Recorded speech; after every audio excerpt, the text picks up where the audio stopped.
After 18 years on display, the John and Isabel Murphy collection of Confederate arms at the Greensboro Historical Museum has come down to make room for a new exhibit.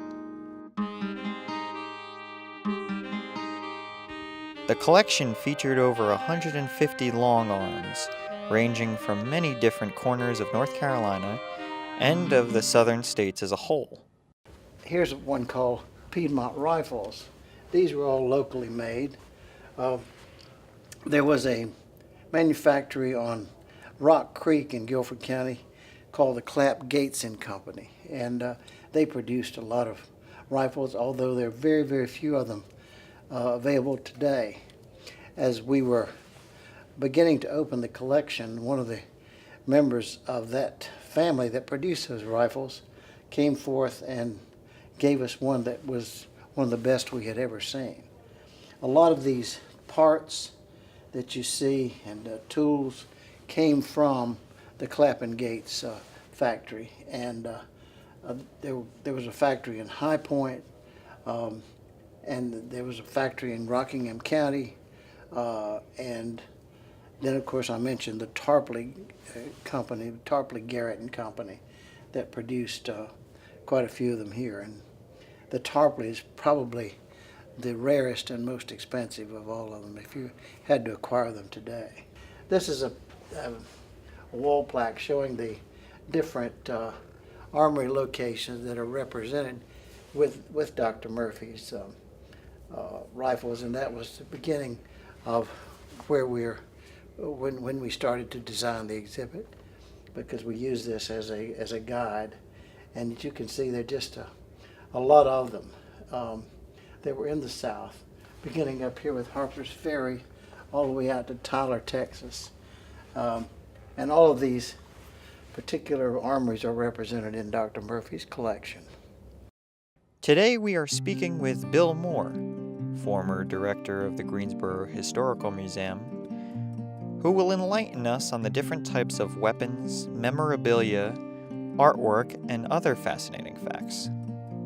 Hello, I'm Bill Moore. I'm a past director of the Greensboro History Museum, and I'm pleased today to welcome you to the John M. and Isabel Murphy Gallery. It consists primarily of Confederate firearms and weapons with supplemental artifacts through the collections of the Greensboro History Museum. But I'd like to show you the portraits of Dr. John and Isabel Murphy. He was quite a collector and had a very interesting life, and was very fond of the fact that he could gather these things and eventually place them here at the Greensboro History Museum. We're very, very pleased to have that. John Murphy was born in Washington, D.C. He graduated from the University of Virginia with a Bachelor's of Science and a degree in medicine in psychology. He served in the Medical Corps and U.S. Navy, where he rose to the rank of captain and retired in 1960. He served his country valiantly during World War II, during the European and Pacific theaters. At one point in time, he commanded a 600-bed psychiatric hospital in San Francisco. While overseas, he met his future wife, Isabel. It's a long story, but Dr. Murphy, Dr. John Murphy, and his wife Isabel Fournier Murphy, had met when they were in World War II together. She was a nurse, and he was a psychiatrist. He was born in Washington, D.C., educated at the University of Virginia, and had two uncles, as he told me, who had been actually in the Civil War.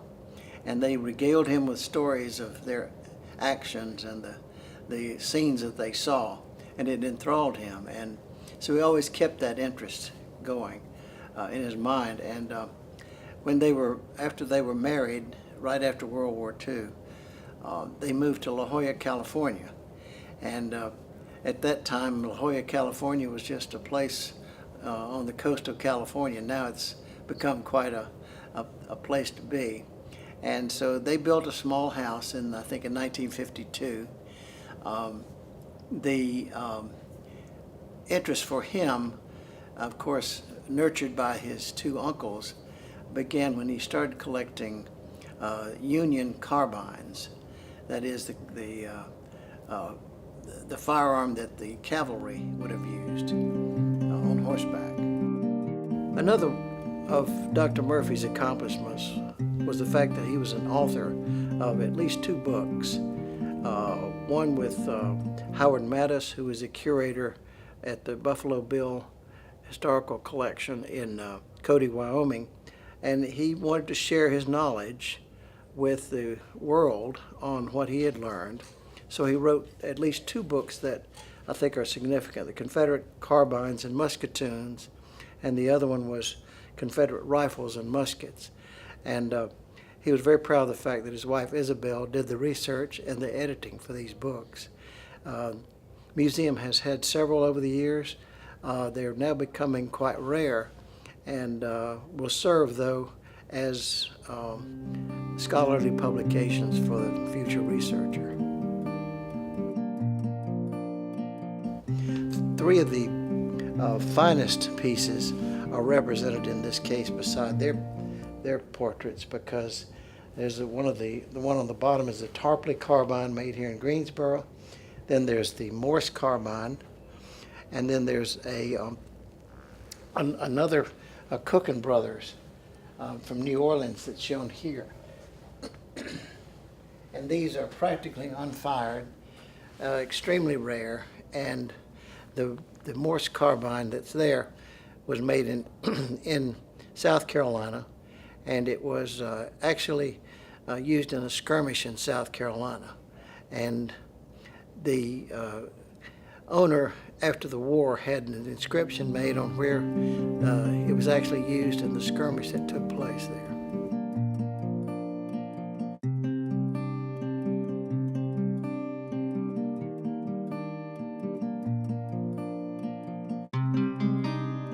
So he collected those for a number of years, and then he joined this group called the American Society of Arms Collectors. And again, networking played a very prominent role in his development, because he met collectors from all over the country. The organization met in several places throughout the country and even overseas, and so he had a chance to visit historic sites. He changed his interest back in the early 60s to starting to collect Confederate firearms and weapons. Then he narrowed it down to only Confederate firearms, And so he started collecting that.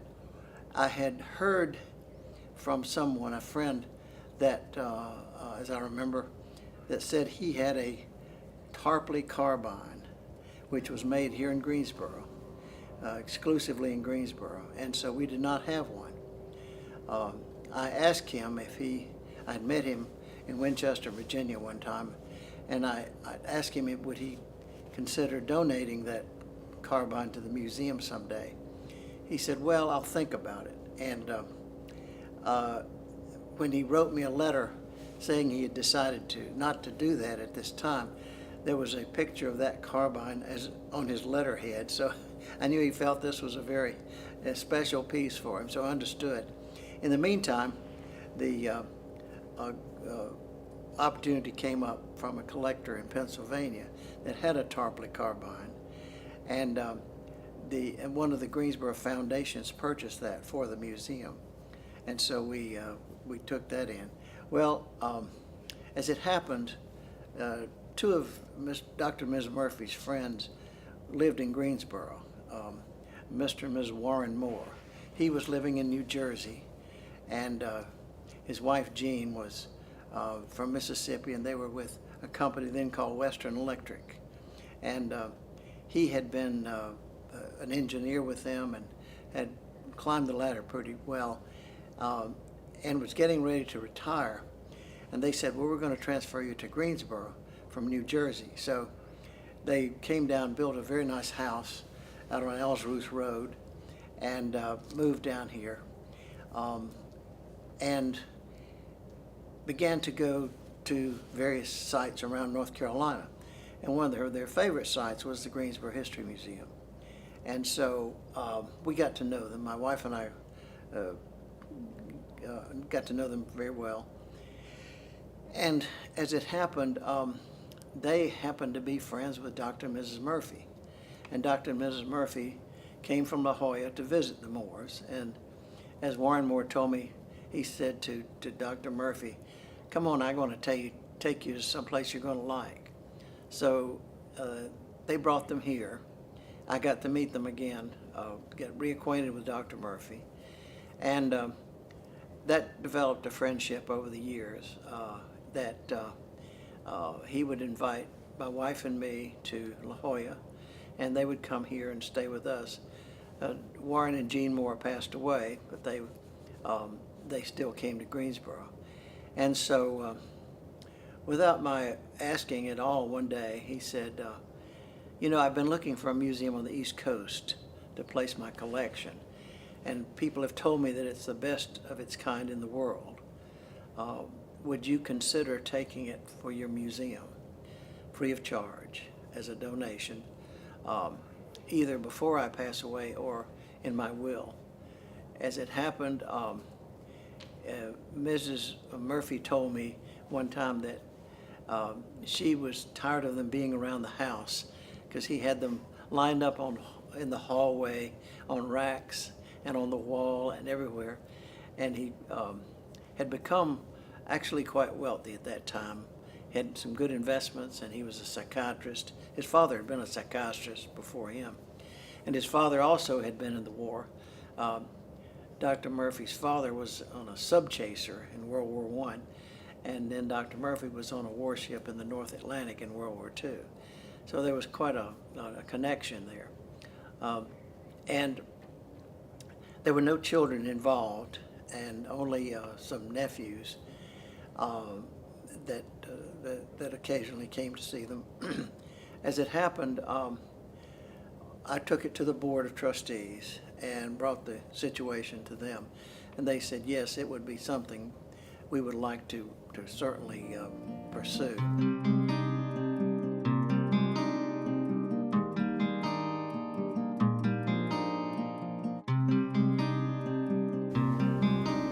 As we walk through the gallery, we'll see paintings by Alfred Wald, who was a famous Civil War photographer and artist. I'm sorry, he was not a photographer, he was an artist. And here's one of the Don Troiani paintings. It's called Band of Brothers, showing Culp's Hill at the Battle of Gettysburg on July 3rd, 1863. It's quite a story to this, and Troiani was very, very cautious about trying to capture everything in detail. That's one of the things that distinguishes him today, is that everything has to be authentic, and he studies the artifacts, the movement of the troops, the incident that happened, and tries to capture that on canvas, and I think he's done a wonderful job. Another one of Troiani's paintings is this one, The Lone Star, it's called, the First Texas at Antietam. Antietam was one of the bloodiest battles of the Civil War in Maryland, and this is the cornfield where, as you can see from the painting itself, the corn stalks have been cut off by bullets going through the field themselves, and the flag is tattered. It's really quite realistic, and I think one could get a feeling of what it was like, must have been like to be there.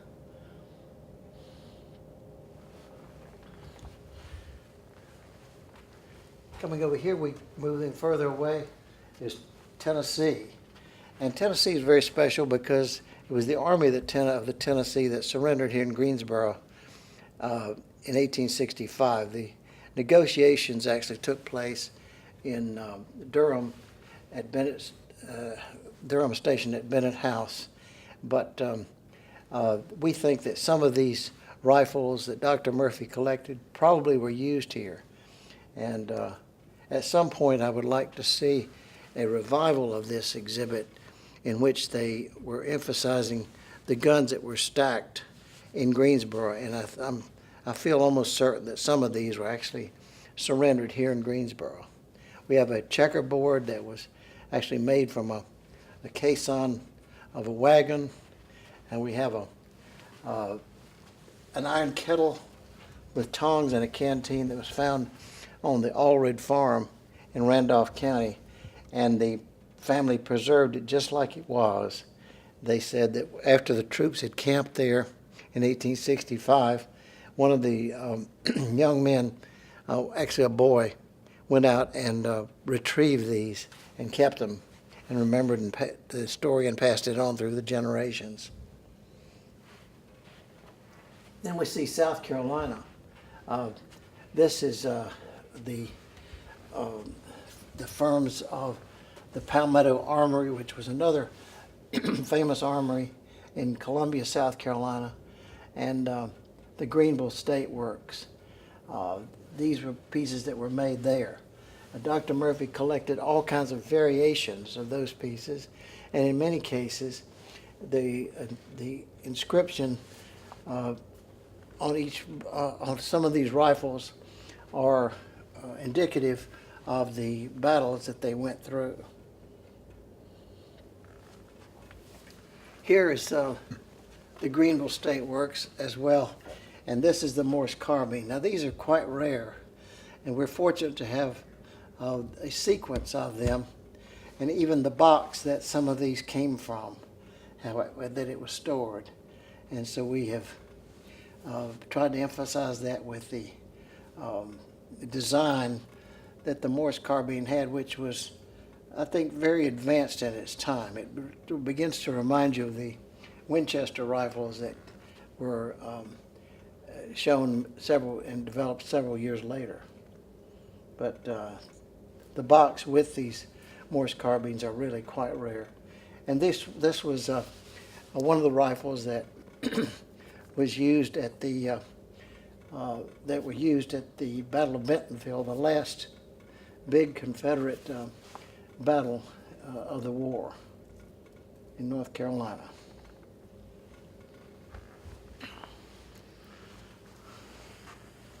Another Troiani painting is this one of the Confederate captain of cavalry. Again, Troiani tried to capture in great detail every piece of equipment,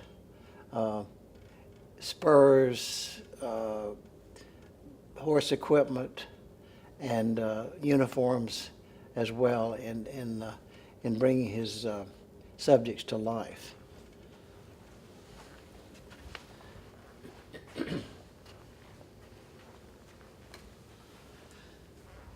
Here is, this case is represented by Alabama and Texas. I had mentioned earlier about the stock.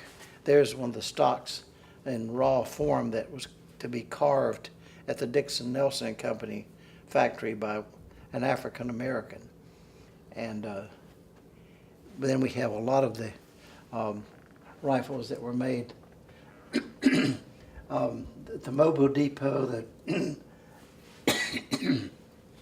the Tallahassee Armory, the Tyler, Texas Armory, Davis and Bozeman, as well as Dixon Nelson. And the photographs sometimes accompanying these exhibit cases came from either original photographs or very clear photographs from books. This particular photo shows a group of Texans, the Shannon Scouts, the 8th Texas Cavalry. And this is Georgia being represented here. Some very rare Georgia pieces, including one that's only one of its, the Columbus Armory carbine, the only one of its kind that has been found so far.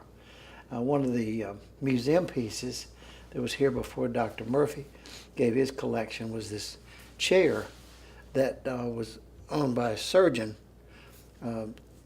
Schaffner, in Winston-Salem, and he was a Moravian and fought for the Confederacy. Even the shotguns were used in combat, and we have one of those here. It was actually made in Virginia. Another Alfred Wald. Several years later, a gentleman gave us his big collection of the Kurz and Allison prints, and this is one of those of the Battle of Antietam. Then we had some small cases here that we were showing the personal equipment of the soldier, letters, inkwells, cups, camp equipage, and a lot of things that the soldier would have known about and would have owned while he was on duty. Here are some of the Virginia carbines particularly, and some of these are quite rare as well. In fact, all of these are rare. The Bill R. Hall and Company Rising Breech carbine, the Getty brass frame carbine, the Keen Walker and Company carbine, and these were made by various private contractors in Virginia, particularly in the south side part of Virginia, which again, I go back to the fact that the resources were scarce, but the ingenuity was not. Another exhibit on the personal equipment of the soldier, buttons, candles that were actually from the Civil War, and the money that was used, canteens and so forth. These have been very popular and necessary items that the Confederate soldier would have carried with him. And we even have a silver dollar that was actually given to the soldier, one of the soldiers here in Greensboro, when the surrender took place, which is quite rare. There's only just a couple of those known to exist. The Hall rifles were very unusual. Simeon North made the Hall rifle. It was awkward but very effective, and these were made in Virginia as well. And we have a drum here that was actually used by a Union soldier in Brown Summit, North Carolina. While they were camped there waiting for Jefferson Davis to come down from Richmond, a young boy wandered into the camp and became good friends with the soldier who owned this drum. And when they had to break camp and move on, the soldier gave this drum to the young boy, Milloway boy was his name, and young Milloway then preserved it all through the years. And his family told me that when their house burned one day, this was the only thing that they managed to get in and save. So it's a special thing. This is a sword that French Forrest, who was a Navy commander, gave to the mayor of Greensboro, Alexander Eckel, when he stayed in his house. And the Union soldiers and commanders had to stay in several houses as well as the boxcar, but they treated him so well that he gave them this sword when he left. This is the medical supplies and treatment that also was a necessary part of the interpretation of the Civil War, including scalpels, splints, medication of all types, tourniquets, and things that I think would have been quite obvious that had to be a part of the everyday life of the soldier because of the carnage that took place. Another Troiani painting that ties into that is the Confederate States Medical Service. And this painting also depicts realistically what type of clothes they wore and the type of equipment that they would have carried as well.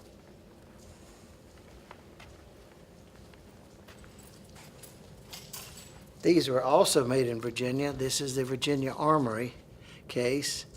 We even have an original ammunition box from the Richmond Arsenal, and that is quite rare, along with the condition of so many of these firearms. That was another thing that Dr. Murphy did. He didn't buy a lot of pieces that weren't in great condition. Once in a while he would buy them because of the historical nature of them. Maybe they've been found archaeologically, or in this case one was picked up in a creek, but normally he collected on condition because he wanted to show the rifle or the carbine or the firearm as it was when it came out of the armory. Coming back to North Carolina again, this is a very important case in the Fayetteville Armory. A lot of the Harper's Ferry equipment was brought down and used in the Fayetteville Armory. There were three distinctive types of Fayetteville muskets that were actually made here, and they even made carbines. Different ones that are shown here, many of them in practically mint condition, and one of them at least came from one of the employees of the Fayetteville Armory, and we're very pleased that Dr. Murphy purchased that for the exhibit. He actually told me he spent $40,000 for that piece 2 weeks before the exhibit opened, and he let me take it and use it in the exhibit, and then he gave it to us. So he didn't see it until the night that the exhibit opened. Another interesting piece, which is quite rare, these are two pistols that were actually converted at the Fayetteville Arsenal. And then rarely do you see swords that were actually made at the Froelich factory that was near Fayetteville. The sword in the middle is an officer's sword that is one of only just a few known that was actually marked by Froelich, and that came to us from the family, the Rand family of Wilson, North Carolina, and it's quite rare and quite unusual. So I'd like one little Yeah. extra thing, which may be used in the new exhibit or not, but just for you personally, and this is just you personally, what is the meaning of these 149, 150 long arms that were gathered together? What does it mean to you? Does it symbolize something, represent something? Is it as a rare piece, a collector, a part of history, personal connections, just for you? Okay, let me think about it.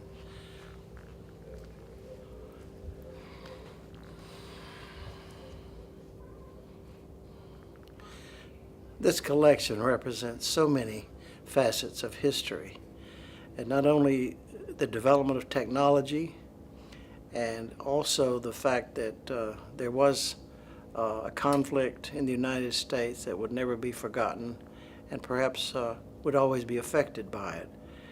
Also, I think that I'm very pleased with the fact that the Greensboro History Museum was chosen by Dr. and Mrs. Murphy to show this world-class collection and to house it here and preserve it for scholars in the future. I just feel personally that this is something that all of Greensboro and all of North Carolina, in fact the nation, should be proud to be able to say this is where we go to see this collection.